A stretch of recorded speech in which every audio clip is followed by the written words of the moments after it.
Next ہیں جی حبیب اللہ راولپنڈی سے، وہ کہتے ہیں کہ نون لیگ کے رہنما ایاز صادق نے کہا ہے کہ پی ٹی آئی کو لانے کی بات کرنے والوں پہ زمین تنگ کر دیں گے، جبکہ 70% عوام پی ٹی آئی کے حق میں ہیں۔ کیا انہوں نے یہ دھمکی براہ راست عوام کو دی ہے؟ اس پہ آپ کیا کہیں گے؟ حبیب اللہ صاحب، میں ایاز صادق کے بارے میں بڑی پازیٹیو اوپینین رکھتا ہوں۔ یہ بات تو انہوں نے جو کی ہے تو یہ ایک ٹپکل ایک روایتی قسم کے پولیٹیشین کی، جیسے کہتے ہیں نا ڈوبتے کو تنکے کا سہارا۔ Otherwise Ayaz Sadiq is a very genuine balanced آدمی، اس طرح کی بات کی ہے آپ کہہ رہے ہیں تو سچی بات یہ ہے کہ مجھے اس بات پہ یقین نہیں آ رہا کہ ایاز صادق جیسا بندہ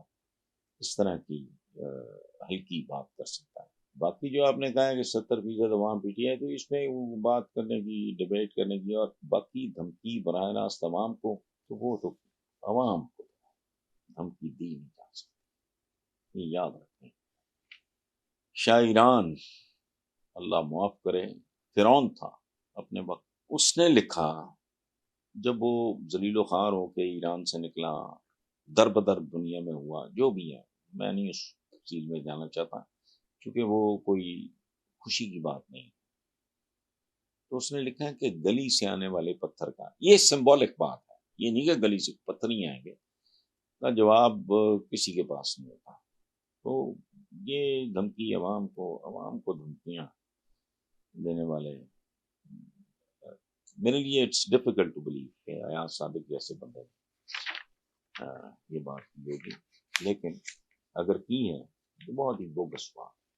اور ایک بات یاد رکھیں، جھوٹ 2 دن 4 دن 10 دن 20 دن مہینہ 6 مہینے سال 2 سال 4 سال چل سکتا ہے، دور تک نہیں جا سکتا۔ السلام علیکم پیورز، آج کا پہلا سوال ہے ندیم علی ہیں لاہور سے۔ انہوں نے لکھا ہے کہ سپریم کورٹ نے توشہ خانہ کیس میں عمران خان کی سزا کے فیصلے کو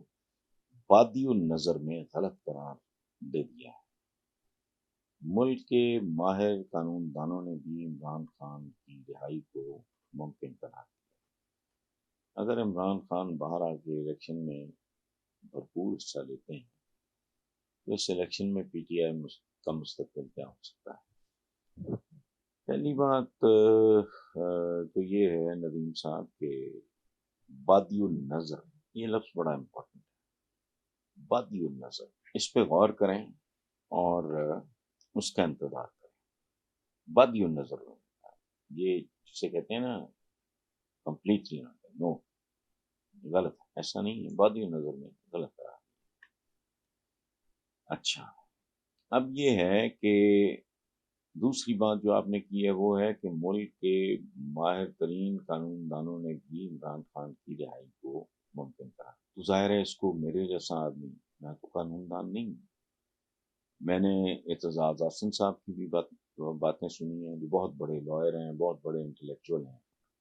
اور ایک بہت اعلیٰ انسان ہے جن کی ذات پہ کوئی انگلی نہیں اٹھا سکتا، اتنا طویل ان کا پولیٹیکل کیریئر ہے،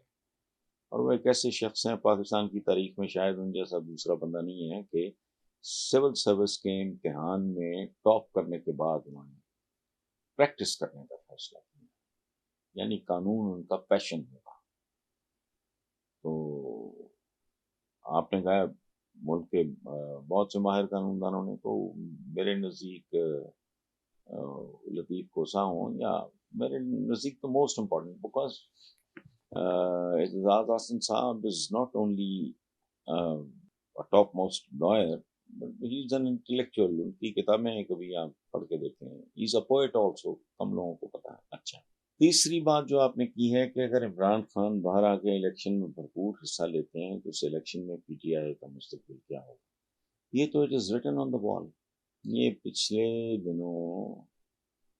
مجھے یاد نہیں آ رہا، ایک دو چینلز پہ یہ بات آئی کہ نون لیگ نے اپنے کوئی سیکرٹ قسم کے سرویز کرائے کہ اگر الیکشن ہوتے ہیں تو ہمارا کیا بنے گا، تو ان کو جو جواب ملا ہے وہ سادہ زبان میں یہ ہے کہ آپ لوگوں کا بیڑا غرق ہوگا۔ یہ کل تک کی سب سے سو کالڈ بڑی پولیٹیکل پارٹی، اور یہ فیک تھی، یہ ضیاء الحق کی پیداوار تھے، جو حرکتیں کی میں پہلے بھی کئی بار بات کر، ان کا